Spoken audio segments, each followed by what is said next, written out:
को लेकर आज जिला कलेक्टर से मुलाकात। दरअसल पूरे पश्चिमी राजस्थान में ग्वार की फसल का जो खराबा हुआ है, आप देखिए अब की बार बारिश ज़्यादा थी तो किसान ने सर्वाधिक रकबे में ग्वार की बुआई की और भारत का ये जो क्षेत्र है बाड़मेर जिला, ये भारत का सर्वाधिक ग्वार उत्पादक क्षेत्र है। तो किसान ने सारी फसलों के मुकाबले ग्वार को ज़्यादा बोया, लेकिन दो कारण हो गए। एक तो जो प्राकृतिक आपदा, जो अतिवृष्टि जो हुई है, उसके कारण से ग्वार की फसल की लंबाई तो बढ़ गई, लेकिन उसमें जो है फलियाँ नहीं आई। इसके कारण से किसान बिल्कुल ठगा से रह गया।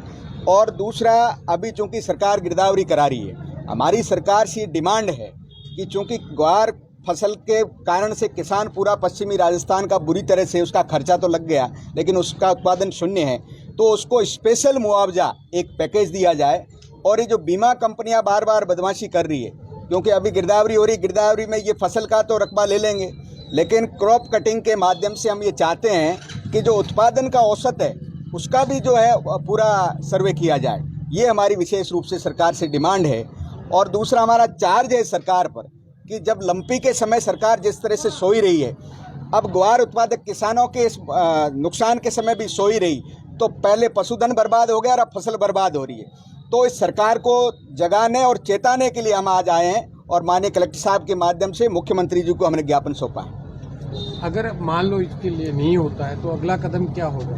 निश्चित तौर पर पूरे पश्चिमी राजस्थान का किसान, जो बड़ा ग्वार उत्पादन का क्षेत्र है, पूरा किसान उद्वेलित है।